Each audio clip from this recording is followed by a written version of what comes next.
Bonjour, bienvenue dans un cycle de conférences discussions qui a pour titre et thème Créer avec la théorie.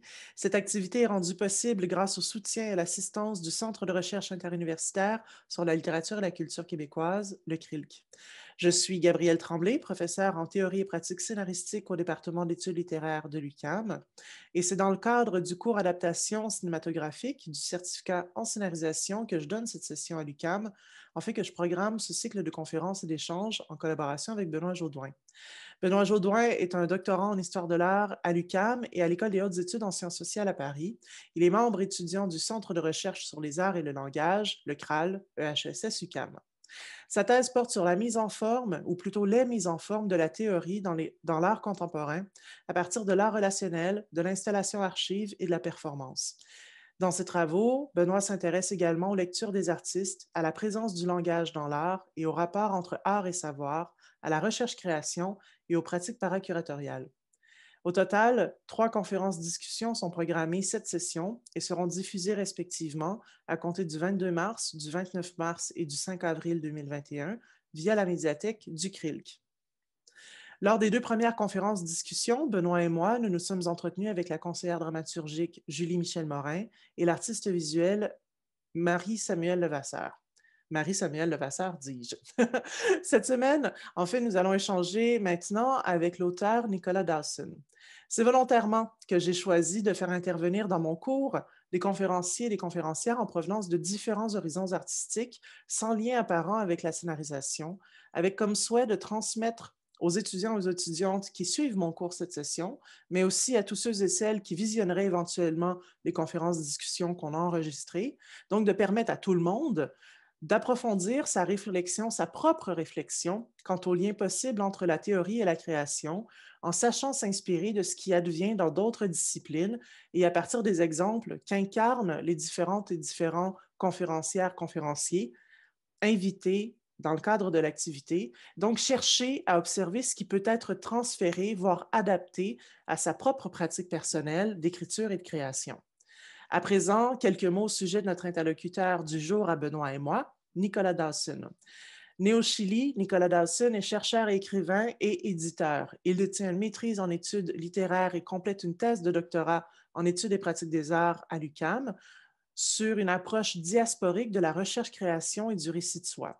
Il est co-directeur de l'ouvrage collectif Se faire éclater, expérience marginale et écriture de soi, publié cette année aux éditions Nota Bene, ainsi que l'auteur du recueil de poésie La déposition des chemins, paru en 2010, du roman Animitas, publié en 2017, et du livre de recherche-création Désormais ma demeure, paru en 2020. Aux éditions Triptyque, il dirige maintenant la collection Poèmes et depuis cette année, il est le rédacteur en chef de la revue Mébius. Voilà, je m'arrête ici et je vous souhaite un bon visionnement. Bonjour, bonjour Nicolas, bonjour Benoît. Merci d'accepter de répondre à nos grandes questions, cher Nicolas Dawson. Je te lance d'emblée la première question. Est-ce que tu peux nous présenter ton parcours d'écrivain, puis peut-être les thèmes et les enjeux que tu abordes dans ton écriture? OK. Je vais pas faire ma bio, là, mais je dirais que quand j'ai commencé à écrire, disons sérieusement, sérieusement dans le sens où j'ai commencé à avoir une pratique d'écriture qui dépassait, le hobby, mettons, ou quand c'est devenu une pratique réflexive aussi, les 2 sont liés, je vais revenir. Je disais que je travaillais un peu sur l'identité. C'était un sujet un peu à la mode à l'époque, quand j'étais au bac en littérature. Puis c'était comme un mot, c'est pas faux, hein, c'est vraiment vrai là, que je travaille là-dessus, mais c'était quelque chose qui était un peu débattu. Il y avait comme un débat que je trouve complètement stérile, là, qui crée une genre de binarité entre des gens qui travaillaient sur l'identité et des gens qui travaillaient contre l'identité. C'est une binarité un peu stérile parce que bon, d'un camp, les gens contre le camp identitaire disaient que les gens qui travaillaient sur l'identité travaillaient sur un truc un peu apolitique, très narcissique, très égoïste.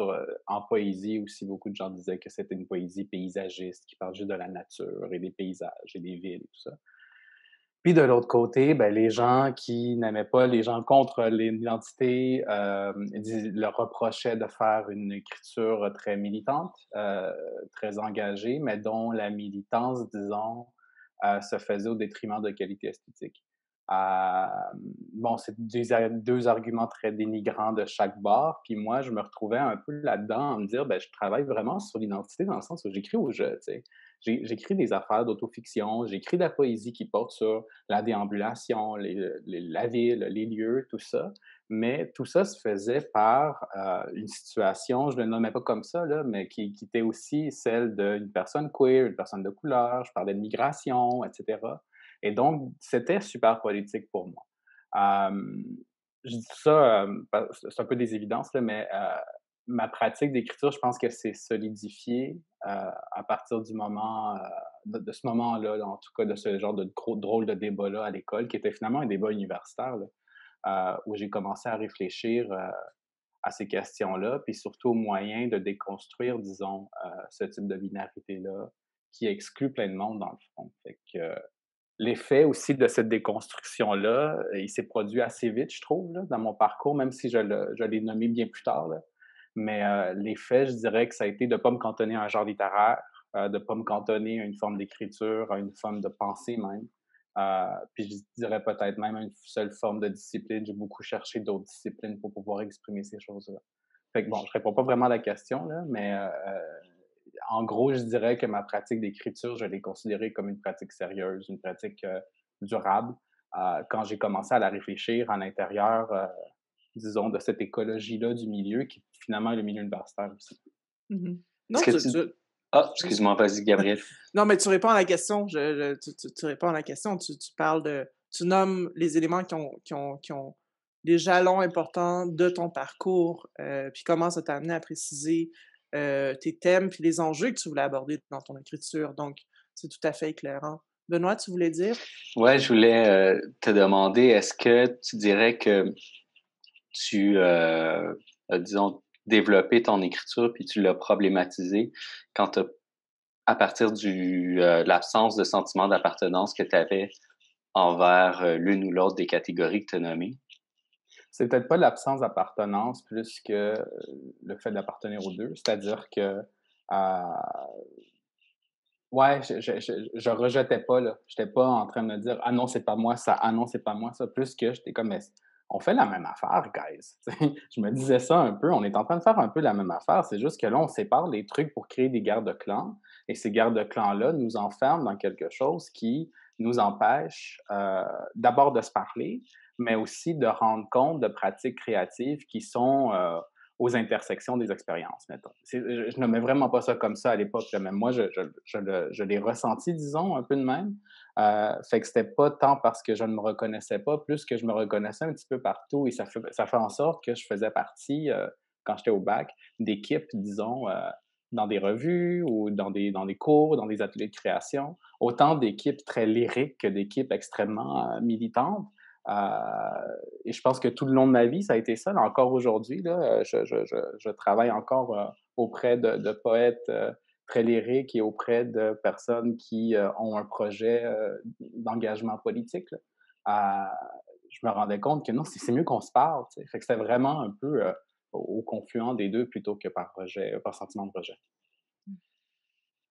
D'accord, entrons dans le vif du sujet à partir de ton livre Désormais ma demeure que tu as publié l'année dernière, qui est aux intersections justement que tu as nommées.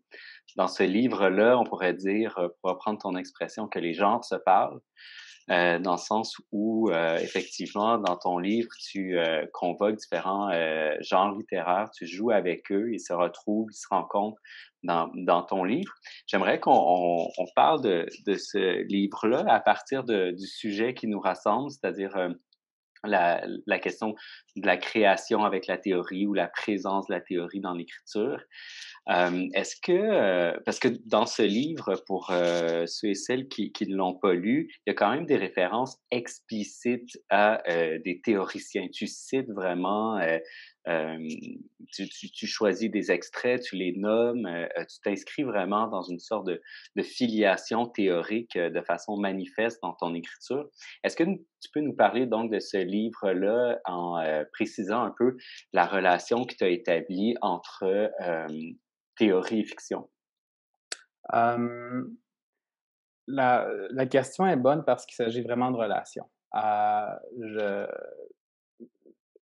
pour cette discussion-là, je pense que je vais beaucoup revenir là-dessus sur le fait que ces 2 choses-là, on les sépare souvent dans le milieu littéraire autant que dans le milieu universitaire et que, je me rends bien compte que c'est parce que ça nous arrange beaucoup, mais que, en réalité, je vais parler de moi, mais j'ai vraiment l'impression que c'est ça pour beaucoup de gens, les choses sont vraiment pas si séparées que ça. Fait qu'il y a comme un genre de phénomène de poule ou l'œuf ici, puis je pense que c'est correct que ce soit comme ça. Hem, tu sais, je dirais que, je considère pas dans mon écriture en tant que pratique, disons, la théorie et le récit avec une quelconque hiérarchie. Puis le livre, c'est un peu écrit comme ça. Pas tant que ça, là, mais c'est devenu ça éventuellement. Puis c'est en train de vraiment de devenir ça dans mon écriture aujourd'hui.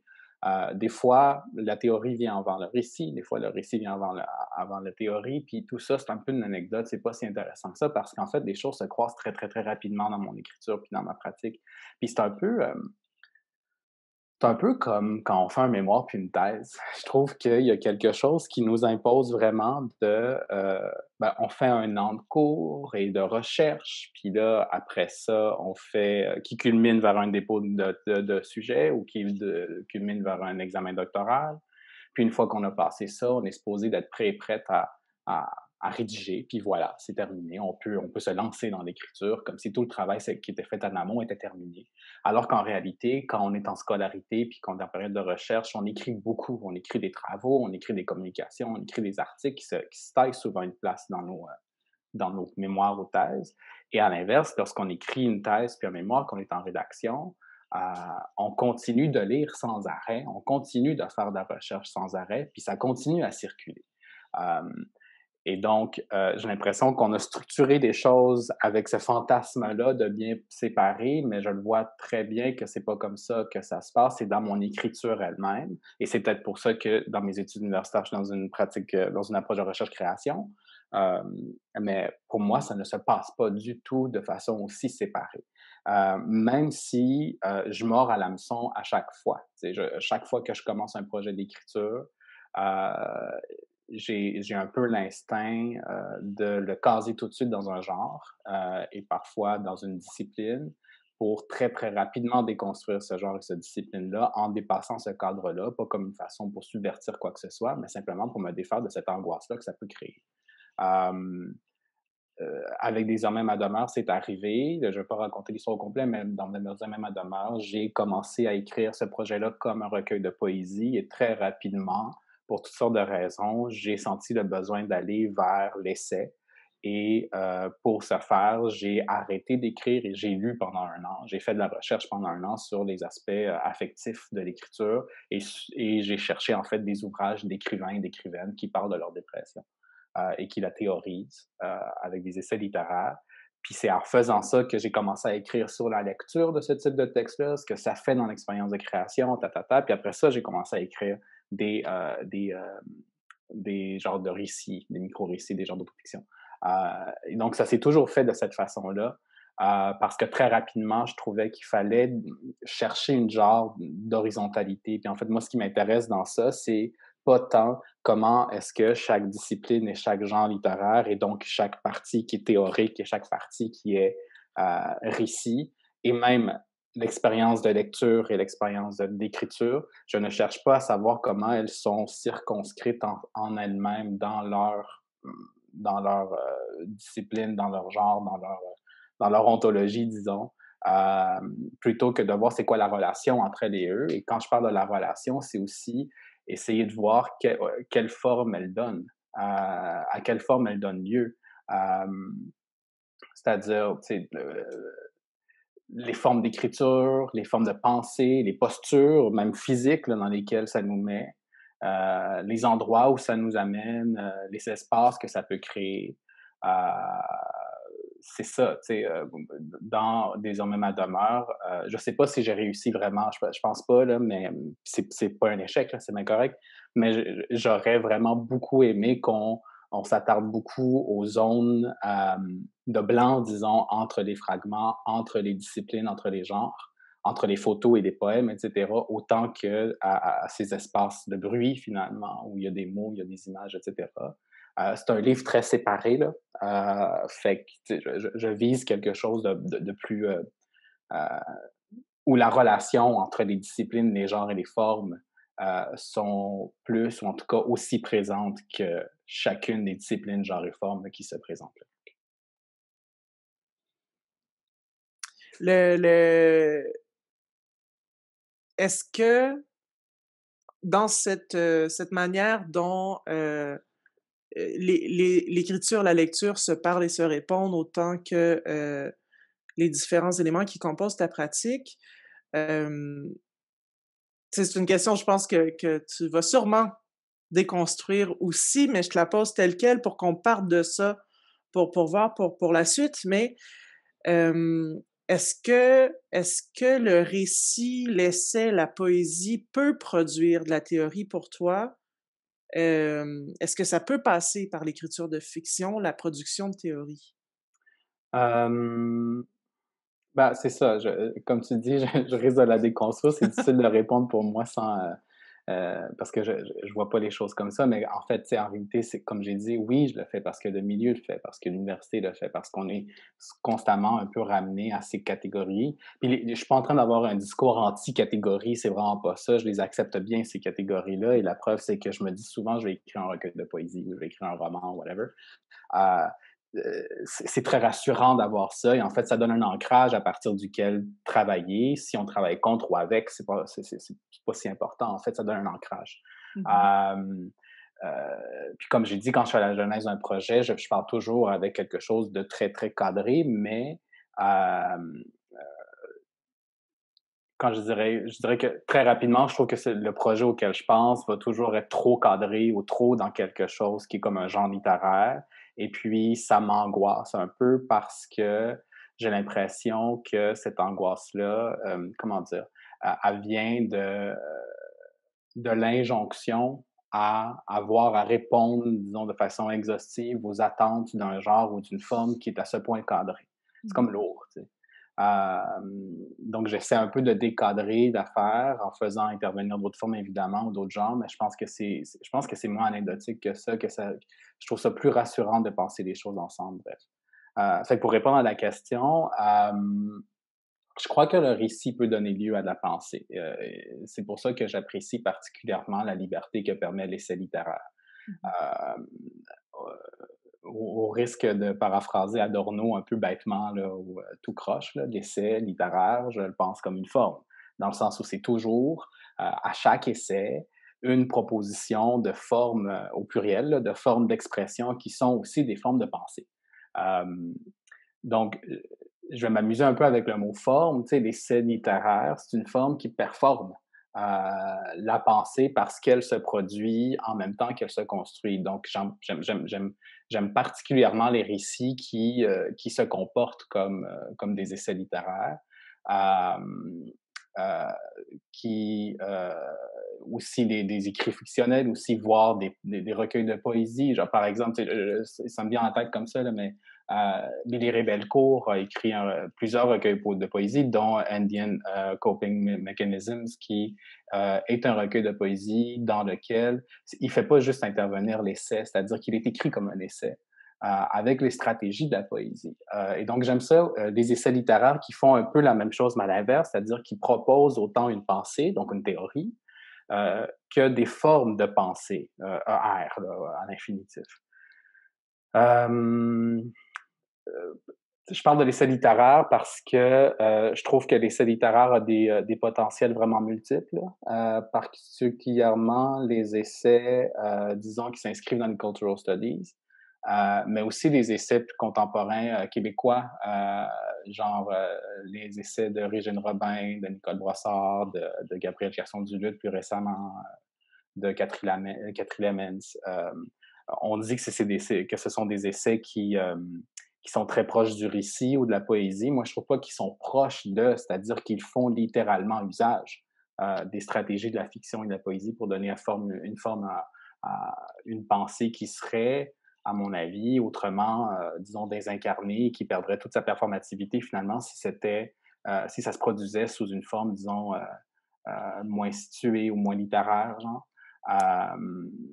Maintenant, je sais que je réponds à la question à l'envers. Là. Je suis en train de parler d'essai alors que ta question visait la fiction et le récit. Mais Mais parce que j'allais ajouter, excuse-moi, mais pour ouais. rebondir avec les éléments que tu viens de dire, tu parles de ce que la forme essayistique permet.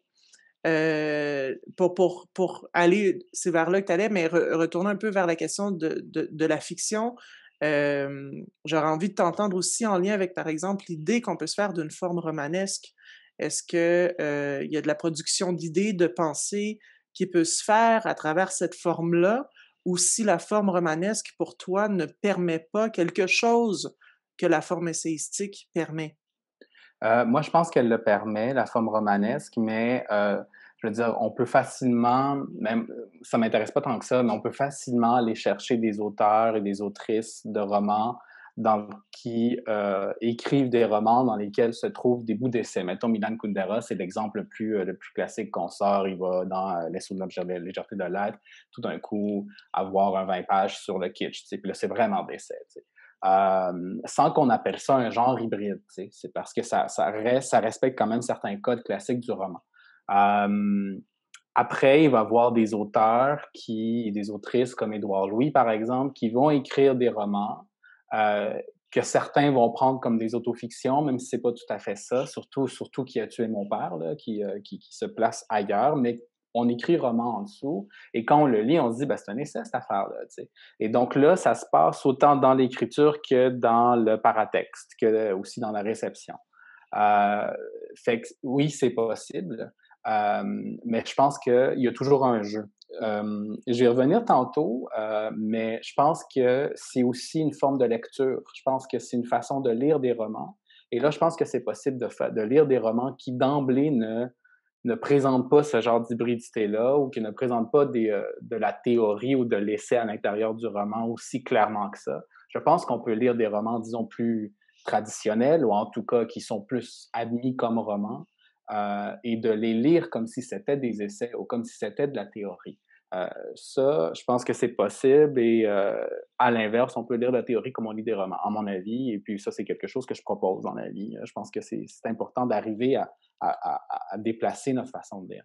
Après, moi, ce qui m'intéresse vraiment dans mes affaires, dans mon travail, ce sont des types de textes. Et là, je parle de textes. Là, je ne catégorise pas en tant qu'essai ou poème ou roman, etc., parce que ce sont des textes qui sont bien évidemment catégorisés généralement sous la forme de l'essai, qui permettent, par différentes stratégies, la cohabitation, puis c'est plus que ça, là, de différents registres. Tu sais, des auteurs et des autrices, surtout des autrices, en fait, comme Audre Lorde, comme Gloria Anzaldúa, comme Maggie Nelson, Trinité Minra, Anne Chetkovich, Amy Berkowitz, plus récemment Joshua Whitehead, Billy Rebelcourt, comme j'ai nommé tantôt. Ce sont toutes des personnes qui ont fait de la théorie avec de la fiction. C'est-à-dire qu'ils n'ont pas juste écrit des essais avec une forme d'écriture subjective et poétique, ils n'ont pas juste écrit des essais dans lesquels tout d'un coup on a un poème. Ils ont plus radicalement fait intervenir dans leurs textes, disons, théoriques, des récits et ou des poèmes, des contes, des dessins, de la musique, etc. Et donc, ils sont vraiment sortis et que ces sorties-là sont assez importantes en nombre, mais aussi en, disons, en importance conceptuelle, pour qu'on puisse parler de ces ouvrages-là euh, comme des textes hybrides dont l'hybridité formelle et générique, disons, et peut-être même une hybridité disciplinaire, c'est une forme en soi.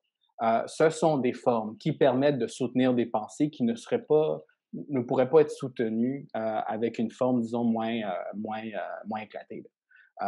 Fait que je terminerai avec ça. Dans le fond, je comprends l'idée de faire de la théorie avec la fiction, avec du récit, comme des choses vraiment plurielles et vraiment malléables.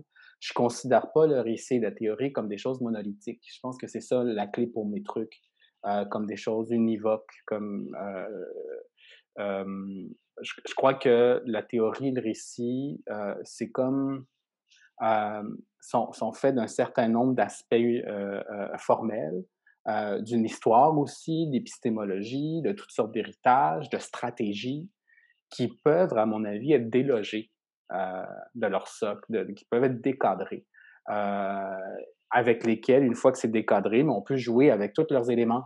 Et en jouant avec ces éléments, on peut créer des nouvelles formes. Puis l'idée, c'est pas juste de créer des nouvelles formes, c'est aussi d'aborder les enjeux actuels. En tout cas, c'est ce que j'expérimente, moi, comme écrivain. Et donc, ça dépasse un peu le roman en tant qu'essai, disons. Mhm. Je pense aussi ce qu'on est en train de discuter, c'est la question sous-jacente, qu'est-ce qu'on entend par théorie? Ouais. Et puis là, évidemment, le mot se déplace selon les usages qu'on en fait dans notre discussion et dans ton écriture aussi. Le sens du terme euh, peut varier, ou en fait, ton écriture fait varier le sens du terme théorie. Est-ce que, parce qu'il y a quelque chose dans la théorie qui est très disciplinaire, pardon, justement, théorie, on pense à la philosophie, la sociologie, aux études culturelles. Tu viens de nommer aussi des façons de faire qui sont associées à ces disciplines-là, des méthodes, des façons d'écrire. Et bon, comme c'est issu de l'université, c'est souvent quand même assez cadré. On est quand même assez loin de la littérature. Est-ce qu'on pourrait dire que ton usage ou ta compréhension de ce terme-là et de ce qu'il représente, ce serait un usage, par exemple, indisciplinaire, si je reprends le terme proposé par Myriam Souchet, donc quelque chose qui vient vraiment justement déstabiliser cette disciplinarité-là sous-entendue dans l'usage du terme théorie? Oui. L'indiscipline, c'est comme une façon de nommer des choses qui peuvent se nommer autrement, je pense. C'est ce qui est vraiment bien, là. Tu sais, je parlais d'essais littéraires, euh, des auteurs et autrices que j'ai nommés qui s'inscrivent dans les cultural studies. Tu sais, Joshua Whitehead parle d'une pensée indigiqueer, Ansaldoa parle d'autothéoria, puis d'autohistoria teoria. Si je me souviens bien, je pense que Preciado, dans l'intro de Testo Junkie, parle de autothéorie, je suis pas sûr, il faudrait que je regarde. Audre Lorde, je me souviens, elle parle de biomythographie. On parle de recherche-création. Suchet parle d'indiscipline. Je ne fais pas cette liste-là pour ridiculiser là, toutes ces tentatives-là de nommer des méthodologies de recherche, des méthodologies de création, des méthodologies d'écriture. Puis d'écriture de soi aussi. Là. Au contraire, en fait, je trouve ça important de les nommer parce que ça montre qu'il s'agit disons, de pluralité, de façon de faire correspondre des situations, de faire correspondre des pensées, des positions, des expériences de vie, avec des formes de pensée, d'écriture qui renouvellent un peu les façons de faire et qui tentent de sortir un peu des traditions de la pensée, parce que je pense que c'est de ça qu'il s'agit, de chercher des formes nouvelles pour penser, pour raconter simplement, pour dire des expériences qui trouvent pas, je vais revenir avec le socle, trouvent pas un socle assez confortable ou assez même approprié pour raconter dans les socles traditionnels, disons, pour raconter, pour se dire et pour penser. Fait que l'indiscipline propose des méthodes et propose une pensée qui correspond un peu à tout ça aussi. Moi, Mm-hmm. je trouve que l'indiscipline est un peu un concept un peu fuyant, là, puis ce qui est bien correct, mais peut-être un peu trop blanc, ou, qui gagnerait aussi à nommer davantage, disons, l'héritage féministe, l'héritage queer, l'héritage métissé sur lequel, en tout cas, qui lui donne la possibilité d'exister, à mon avis. Mais moi, il y a deux choses dans l'indiscipline que je trouve importantes et qui vont permettre de répondre à la question. La première, c'est que l'indiscipline repose sur l'idée que il y a un refus de se discipliner. Et puis, cette phrase-là est à prendre dans ces deux sens. Dans le sens un peu enfant, c'est-à-dire qu'on refuse de se dompter, de respecter les codes, de respecter les règlements.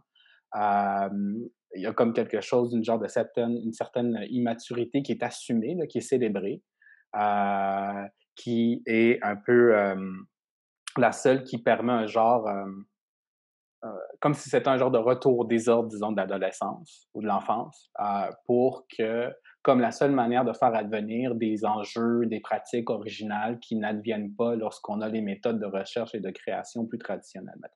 Mais l'autre façon de prendre cette phrase-là, refuser de se discipliner, c'est aussi refuser de se cadrer dans une discipline. Voire dans des disciplines. Fait que ce serait un peu la différence entre interdisciplinarité et indisciplinarité. L'interdisciplinarité suggère plutôt j'allais dire qu'on passe d'une discipline à l'autre, en tout cas faire interagir les disciplines, mais chacune en elle-même.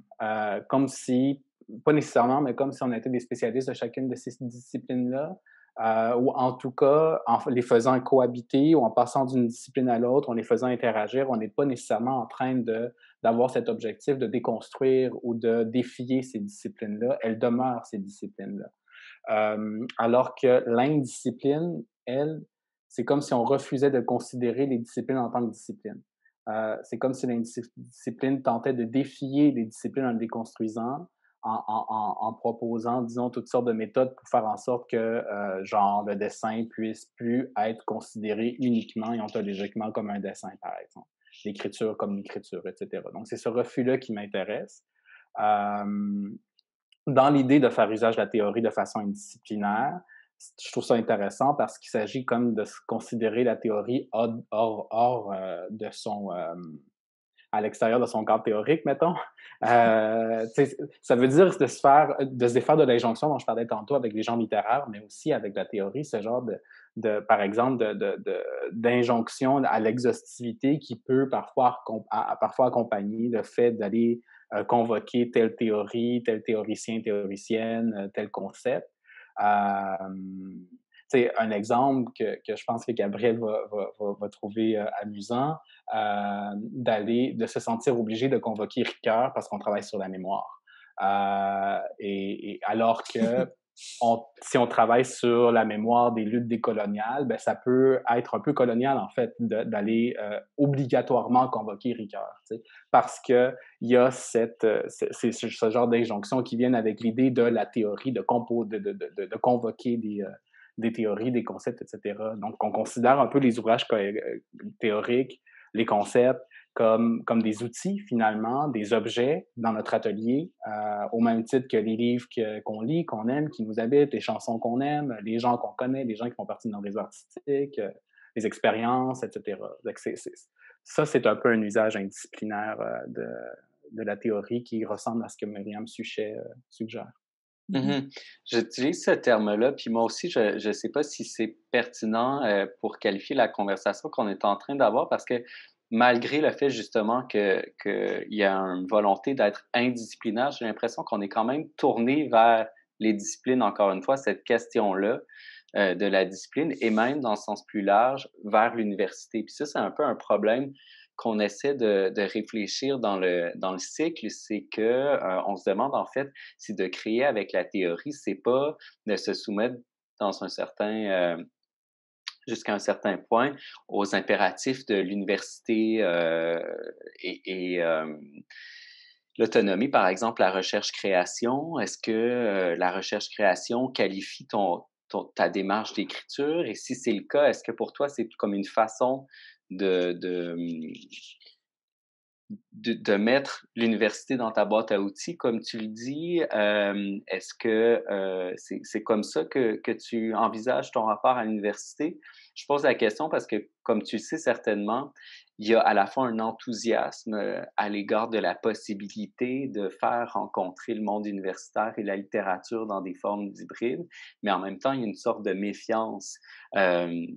Faut-il contaminer la littérature de la langue de bois universitaire, par exemple? Où est-ce que tu te situes par rapport à ça? C'est une bonne question.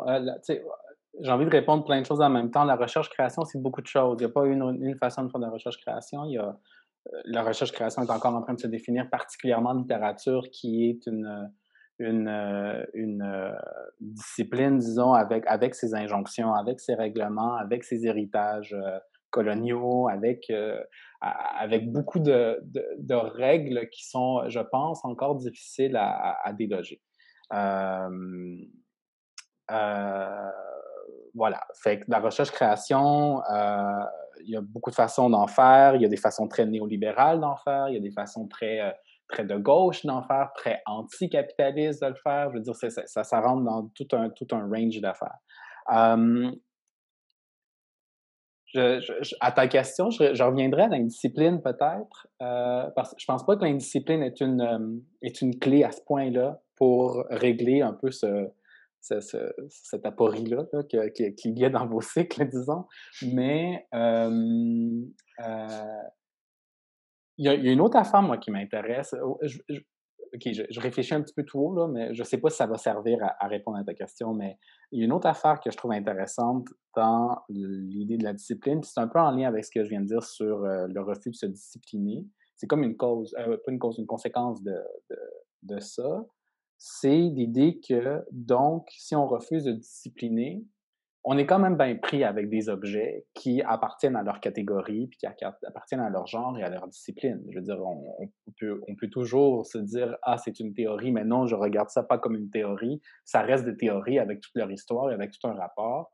Et aussi, il faut pas oublier que l'indiscipline, ça se dit anti-néolibéral, ça se dit pas contre, mais en tout cas à côté de l'université, mais ça s'est fait à l'université. Tu sais. Ça s'est réfléchi à l'intérieur d'un cadre universitaire. Donc, c'est sûr qu'il faut pas se leurrer, il faut pas être dupe, faut être honnête. Tout ça, toutes les conversations qu'on a sont bien universitaires aussi. Mais dans l'indiscipline, il y a cette idée de s'intéresser plutôt de s'intéresser aux zones de frottement entre les objets qu'on convoque. Par exemple, je convoque encore, je sais pas, l'idée de l'altérité selon Ricard, et en même temps, une chanson que j'aime bien et qui m'inspire bien. C'est deux choses qui font partie de mon atelier de création, disons. Euh, L'idée de s'intéresser aux zones de frottement, c'est en fait de s'intéresser à ces objets-là, disons, dans la frontière qui rend possible leur cohabitation. C'est-à-dire de ne pas tant étudier leur ressemblance ou différence, un peu comme l'intermédialité le fait, parce que lorsqu'on fait ça, on est en train encore de considérer ces objets-là comme ben justement des objets qui s'activent à l'intérieur de leur propre catégorie, de leur propre discipline. Euh, et donc, on peut se demander facilement qu'est-ce que cette théorie-là peut faire à cette chanson-là et vice-versa, mais toujours en ayant derrière la tête qu'est-ce que la théorie peut faire à la musique, par exemple, dans une création. Et ici, il s'agit beaucoup plus de se poser la question de l'objet versus objet. Qu'est-ce que ce concept fait avec cette chanson-là? Qu'est-ce que ça donne lorsque ces deux se frottent, lorsque ces deux entrent presque en conflit, finalement? Et ce que ça peut donner, c'est la création d'un genre de tiers-espace qui est fait de ces frictions-là, de ces fractures-là. Et donc, ça ne défait pas complètement l'idée de la discipline. Je ne trouve pas ça si indisciplinaire que ça, parce que je pense qu'on ne peut pas, euh, comment dire, euh, je pense qu'il faut accepter que c'est une utopie et que ça peut se vouer à l'échec, mais l'essayer quand même, voir qu'est-ce que ce tiers-espace peut faire, parce qu'il peut devenir émancipateur et libérateur pour certaines personnes. Tu sais.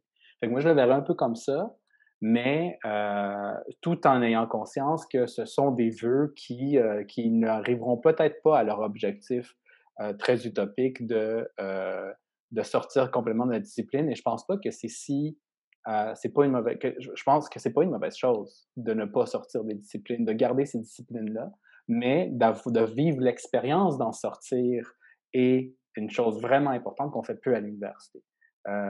Quitte à y revenir après et disons plus nourri de cette expérience de sortie. Je le verrais comme ça. Et la recherche-création, à mon avis, se comporte comme ça. C'est-à-dire que de s'établir dans le trait d'union entre recherche et création, on n'est pas en train de créer une hiérarchie entre l'un et l'autre. On n'est pas en train de non plus de foutre une bombe dans ça.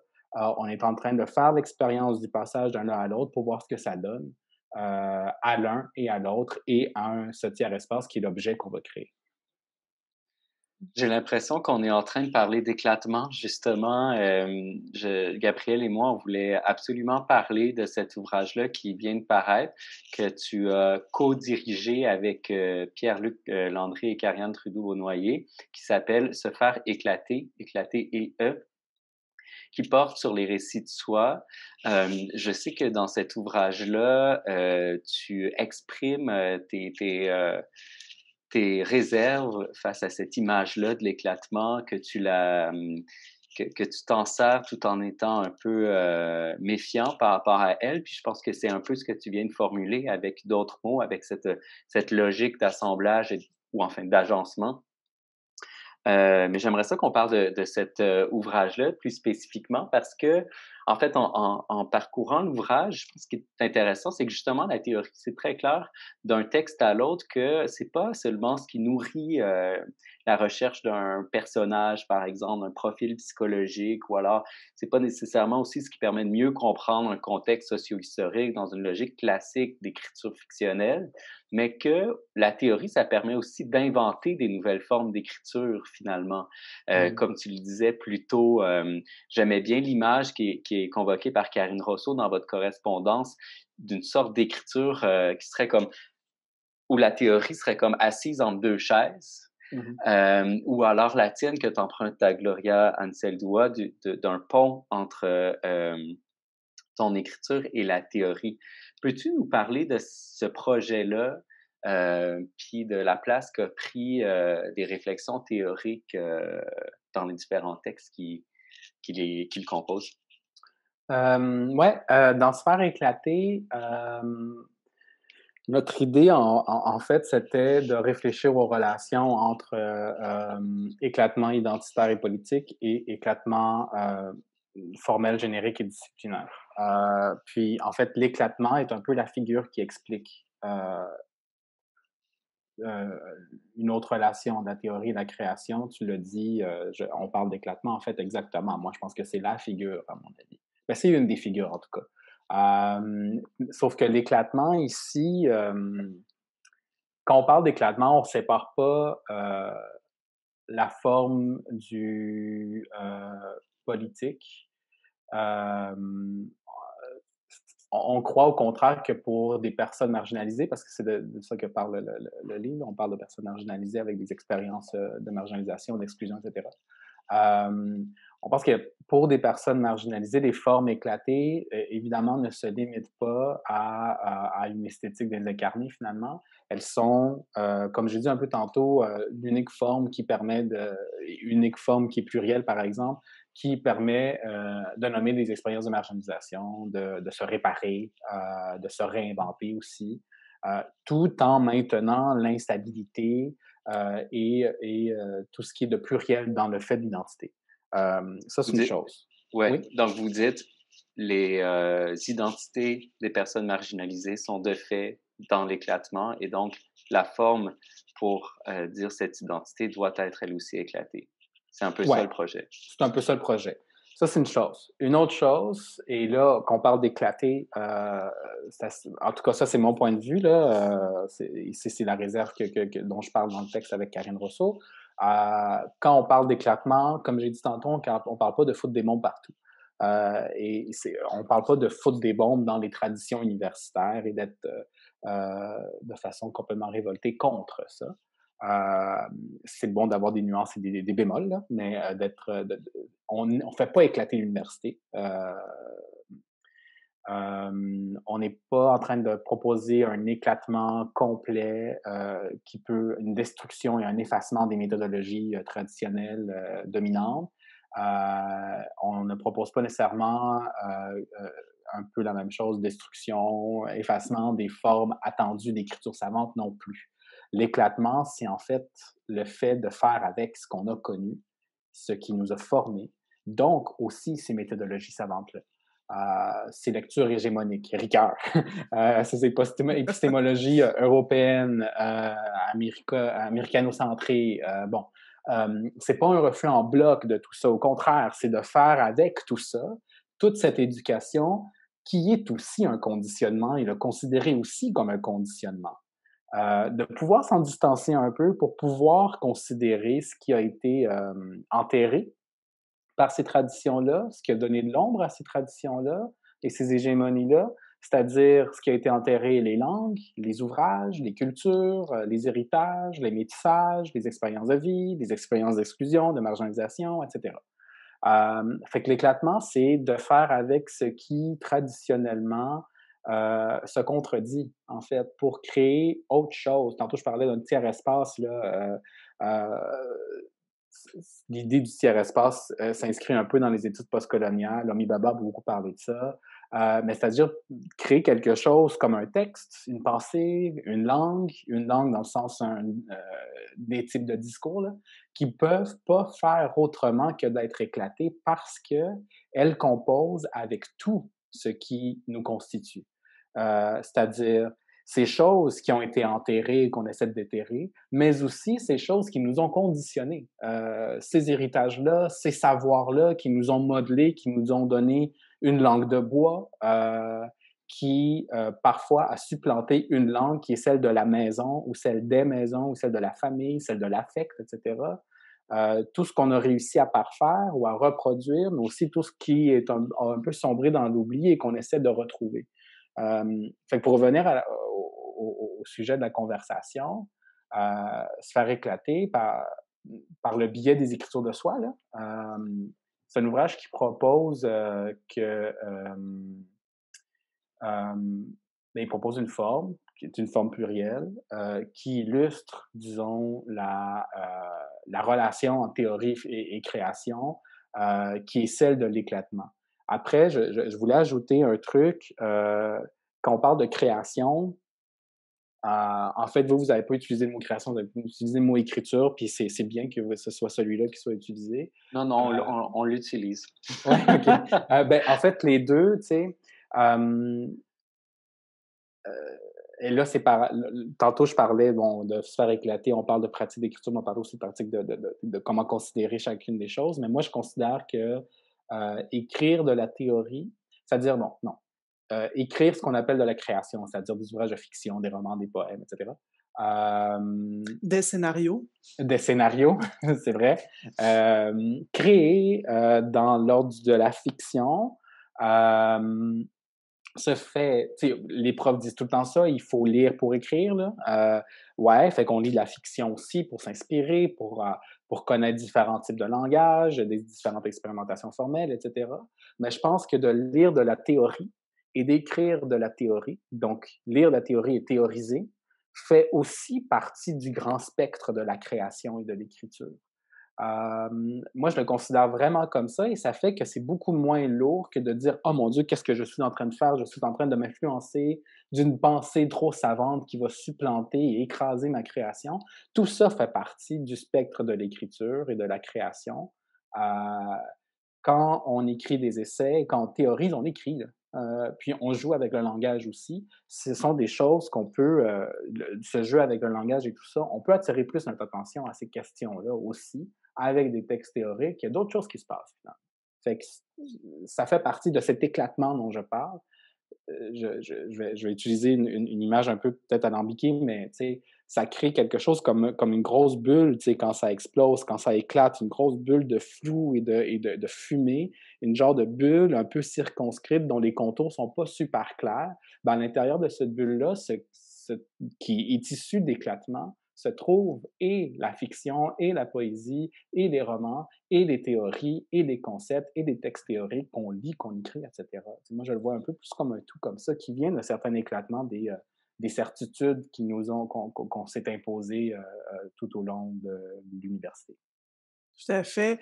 Mais d'ailleurs, tu sais, dans la continuité de cet appel à repenser, plus largement l'idée de création et d'écriture, quand même, tu sais, là, tous les 3 on parle, depuis une position où on a tout un parcours universitaire qui nous précède. Toi, tu as une pratique d'écriture conséquente. Disons, pour des personnes qui sont au début d'un parcours universitaire ou des gens qui commencent à s'intéresser à la création, toutes disciplines confondues, hem, quel quel conseil tu donnerais à un étudiant qui souhaiterait, écrire, un étudiant ou une étudiante qui souhaiterait écrire ou qui voudrait se laisser contaminer par cette idée de théorie, cette idée d'éclatement, pour le dire avec les mots qu'on vient d'entendre, sans pour autant que ça soit quelque chose qui soit très scolaire, puis plaqué, puis formaté. Comment s'y prendre pour travailler avec la théorie dans l'écriture pour quelqu'un qui l'a pas encore fait ou qui a pas osé encore essayer? C'est drôle parce que quand on dit trop scolaire, trop plaqué, trop formaté, ce ne sont pas souvent des critiques qu'on donne à des étudiants et des étudiantes qui écrivent des travaux qui respectent à la lettre les écritures savantes universitaires traditionnelles. On le dit toujours à celles et ceux qui essaient d'en sortir un peu. Et donc, je me demande ce que ça veut dire vraiment. Le mot plaqué, je trouve que en tout cas, je pense que Benoît, tu vas être content que je parle de ça, ou en tout cas, tu vas trouver ça drôle. Dans le milieu de l'édition, dans le milieu des revues, etc., on utilise beaucoup cette expression-là. Ici, c'est plaqué, mais je trouve que c'est très rapide comme reproche, comme critique, et je trouve que c'est une critique qui nous permet de se débarrasser du problème. C'est un raccourci qui nous dispense vraiment de déplier ce qui nous semble problématique à la lecture. Puis je trouve que quand on dit c'est plaqué, on est en train de reproduire l'erreur qu'on relève dans le texte. C'est comme si, genre, c'est plaqué de dire c'est plaqué, à mon avis. Puis, tu sais, je me suis demandé qu'est-ce qu'on dit au fond quand on formule cette reproche-là. On dit que la personne utilise une théorie et la plaque, donc la code de façon scolaire, sans fluidité, comme obligé de le faire. Une personne qui n'a pas vraiment réussi à, disons, polir les contours de son utilisation de la théorie, qui peut peut-être que ça paraît qu'elle ne maîtrise pas suffisamment non plus la théorie pour en faire usage. Je comprends un peu ce qu'on veut dire, mais parfois je me demande si ce reproche-là ne veut pas dire justement que l'usage de la théorie ne correspond pas assez aux attentes et aux traditions, à ce qui est vraiment entendu, et souvent, nonobstant le contenu, nonobstant les situations depuis lesquelles cette théorisation se fait. Et donc, moi, je reproche beaucoup ce reproche-là de ne pas lui-même se décentrer pour essayer de comprendre pourquoi cette forme-là, qui dérange visiblement, semble plaquer. Peut-être que c'est pas juste parce que la personne maîtrise pas assez la théorie, c'est peut-être parce que c'est une forme. Et donc, ça c'est une chose. Donc, peut-être aussi que ça veut dire que cette théorie-là est trop utilisée en tant que théorie. Puis c'est là où j'arrive mon conseil. Et que donc, ce faisant, cette théorie-là ne pourra jamais être présente dans un texte, de création ou pas, autrement que de façon plaquée. C'est comme si on considère une théorie comme une théorie avec toute sa lourdeur, disons, tout ce socle dont je parlais, ben, of course, ça va toujours être plaqué parce qu'elle ne se tient que sur ce socle-là. Donc, je ne sais pas si mon conseil va arriver à réduire les risques de plaquer des théories ou au contraire va rendre tout usage de théorie plaqué. Puis peut-être que ce ne serait pas plus mal que ça. Mais je pense qu'une chose que je conseillerais, ce serait un peu le conseil plate de prof dominant, il faut lire pour écrire, blablabla, le cliché. C'est-à-dire, je conseillerais de remplir son atelier de théorie le plus possible, mais c'est pas juste une question de quantité, c'est une question de qualité. C'est-à-dire que tantôt, je vous en ai glissé un mot. Lire de la théorie, et parfois lire autant de théories qu'on lit de création, c'est aussi tenter un mode de lecture de la théorie différent. De lire la théorie comme on lit la création et vice-versa. C'est-à-dire, genre, tenter, tenter l'exercice de porter attention particulièrement à, disons, l'histoire quand on lit de la théorie. Qu'est-ce que ça veut dire, ça? Parce qu'il n'y a pas d'histoire dans la théorie. Mais il y a un chemin, il y a un parcours, il y a un chemin de la narration, disons. Et porter attention à ce chemin-là, de la même façon dont on accorde autant d'importance à l'histoire racontée dans un roman, disons, et aussi, quand on lit de la théorie, porter une très grande attention aux aspects formels, c'est-à-dire aux stratégies formelles pour nous garder en haleine, pour nous soutenir un propos, pour nous amener là où on veut aller, comme on le fait avec des ouvrages de création, pour jouer avec la langue, pour expérimenter avec la langue, comme on le fait en poésie. Puis inversement, lire de la création, comme on lit de la théorie, ça peut être plein de choses, mais ça peut être aussi juste lire de la création avec un crayon à la main, pas pour chercher des belles phrases qui pourraient devenir un aphorisme, mais vraiment pour surligner, comme on surligne dans les ouvrages théoriques, des passages qui sont signifiants, c'est-à-dire qui pourraient être cités dans un texte, dans un travail, dans un texte théorique, comme on cite des ouvrages théoriques, là où un concept semble s'activer ou se déplier. Moi, je pense que dans l'expérience de lecture, on peut déjà amorcer un travail où on débinarise des genres et des formes et des disciplines, que ça se fait pas juste lorsqu'on écrit. En tout cas, moi, je le vois un peu comme ça. Et de cette façon-là, les textes, les formes, les langages, les concepts, les écrits vont pouvoir éventuellement faire partie de cet atelier dont je parle depuis tantôt, peut-être au-delà de leur discipline, de leur genre respectif. Et donc, on va pouvoir les considérer, les concepts, comme des chansons, sans leur lourdeur, de leur genre, de leur héritage, etc., comme, un peu comme on considère une image ou un souvenir difficile, ou bon, etc. Ça peut se faire lorsqu'on est devant la théorie, c'est-à-dire lorsqu'on la lit. Ce serait le Le conseil. Oui, vas-y, vas-y. c'est intéressant, je me demande en t'écoutant, tu sais, au tout début de la conversation, ça ferait une belle boucle, là, pour boucler la patente. Tu as commencé presque d'entrée de jeu en référant à ton expérience au bac, au début de ton parcours universitaire. Tu sais, il y a cette idée d'apprendre à se laisser contaminer par la théorie, quoique contaminer peut avoir une connotation très négative, là, et ça, on l'entend avec tout ce que ça peut être, de positif, de champs de fleurs qui poussent en nous. En tout cas, bref. L'idée, en repensant au bac, puis avec cette idée de conseil à un étudiant qui voudrait pour la première fois, essayer de travailler avec la théorie dans la création, hem, te souviens-tu, toi, de tes premiers contacts avec l'univers de la théorie? Est-ce que ça remonte au cégep? Est-ce que tu t'es retrouvé là-dedans comme un poisson dans l'eau? Ou si tu te souviens de quelque chose d'ardu, d'intimidant au début, puis au fil de ton parcours, tu es passé par la maîtrise, puis là maintenant le doctorat, là une pratique professionnelle également, mais est-ce que tu arrives à repenser à des moments où il y a quelque chose qui s'est placé en toi, où ton Mm. rapport à la théorie et à la création, c'est modulé. Donc, si tu repenses au jeune Nicolas qui découvre cet univers-là, comment décrirais-tu ces premiers contacts? Puis maintenant, à quel moment ça s'est placé et modulé pour toi? Mm. Je sais pas à quel moment, je pense pas que ça s'est passé à un moment précis, mais là, je vais parler de notre intimité, Gabriel, mais on se connaît depuis longtemps, puis on a fait notre cégep ensemble, puis on a fait presque tous nos cours de philo ensemble. Puis moi, les textes en philo, dans les cours de philo, les textes qu'on lisait m'avaient traumatisé et dégoûté de la théorie. Après, c'est de la philosophie, là. C'est pas des essais littéraires. Quoique c'est très proche de la philosophie des essais littéraires, mais bref.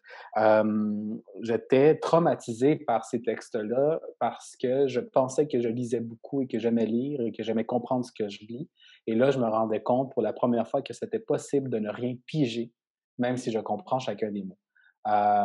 Et puis ça m'a tué parce que j'étais en lettres, puis je voulais faire plein de choses dans la vie en art, dont être écrivain. Puis là, je me disais, ben, si je suis pas capable de comprendre ce que je lis, je pourrais jamais écrire quoi que ce soit, parce que sinon, je vais écrire des merdes. Puis je suis beaucoup resté là-dedans et donc ça m'a entré beaucoup dans la binarité entre création et théorie, c'est-à-dire, ben, moi, je vais faire juste de la création parce que la théorie, c'est incompréhensible, c'est pour des personnes qui sont beaucoup plus érudites que moi, finalement. Et puis, c'est resté comme ça pendant à peu près tout mon cégep. Puis, donc, évidemment, après ça, je me suis aventuré à étudier en littérature. Et puis, j'ai eu des cours théoriques et ça s'est placé un peu au cours de mon bac, au début du bac, parce que là, je commençais à avoir accès à des textes qui n'étaient pas euh, juste, qui n'étaient pas de la philo, qui n'étaient pas inscrits aussi dans un cadre où on étudie la philosophie en tant que philosophie. Les cours de philo au cégep, c'est souvent autant des cours d'apprendre à lire de la philosophie que de connaître l'histoire de la philosophie. Mmh. Et donc, c'est comme il faut apprendre deux choses en même temps qui peuvent être un peu indigestes là, pour les étudiants de cégep. Moi-même ayant enseigné au cégep en littérature, je me rends compte que la littérature, c'est un peu similaire. On apprend aux étudiants, aux étudiantes à lire des ouvrages avec un regard littéraire, d'analyse littéraire, tout en leur enseignant l'histoire de la littérature. Donc, c'est comme une double exigence qui crée, désolé l'expression, mais un mindfuck. Puis moi, ça m'est arrivé en philo. Alors qu'en littérature, au bac, c'est un peu différent. On on séparait les choses et tout ça. C'était étonnamment plus pédagogique, même si l'enseignement ne l'était pas. Mais tout ça pour dire que si j'ai à nommer un moment, mais ça s'est fait tout au long, là, mais si j'ai à nommer un moment, c'est un cours. Puis ça m'émeut un peu parce que j'ai donné ce cours-là la dernière session en charge de cours. À l'époque, il s'appelait Aspects et problèmes de la création littéraire. Maintenant, il s'appelle Questions de création littéraire. Et c'est le cours, en fait, où j'ai lu des essais littéraires.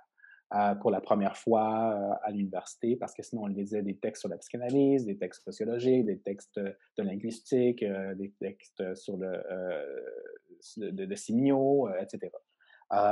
Et puis, en fait, je me suis rendu compte que ces textes-là, ces essais littéraires, je les trouvais pas plus faciles, mais je comprenais quelque chose dans mon regard, grâce au regard qu'on nous demandait d'avoir sur ces textes-là au langage. Ce sont des textes qui amènent aussi à être lus de cette façon-là, un peu entre la fiction, en tout cas la création et l'écriture savante. En fait, de vivre une expérience qui peut être une expérience esthétique, mais qui est une expérience de la forme. Et à ce moment-là, je me suis dit, ah, OK, ces textes-là, c'est de la littérature aussi. Et puis, c'est là où j'ai compris qu'il y avait quelque chose d'extrêmement libérateur dans l'essai littéraire. Et donc, dans la théorie, une théorie qui se comporte comme mais qui prend les stratégies de la littérature, finalement. Fait que, ouais, c'est un peu comme ça. Puis, tu sais, c'est pour ça que le cours que j'ai donné à la dernière session, j'ai décidé de faire que ce soit un cours sur l'essai, où on lit des essais et on écrit des essais, pour tenter cette expérience-là, parce que je pense que c'est avec l'essai littéraire qu'on arrive à se positionner à la frontière de la théorie et de la création. Merci. Merci, Nicolas. Benoît, Merci, voulais-tu Nicolas ajouter quelque Poulin. chose? Non, je pense que c'est une excellente conclusion. Tout à fait. Merci pour la générosité de tes réponses à nos humbles questions, cher Nicolas. Merci à Très vous. apprécié que tu aies pris le temps de nous parler aujourd'hui. Et puis, ben, je conclus cette vidéo, cet enregistrement comme les autres en nous invitant à imaginer les applaudissements de la foule en délire si on avait pu faire cette conférence en présentiel. Voilà. Merci encore, Nicolas Dawson. Merci, Benoît Jaudoin. Merci à moi-même, tant qu'à y être. Et puis, ben, à une prochaine et encore merci. Merci.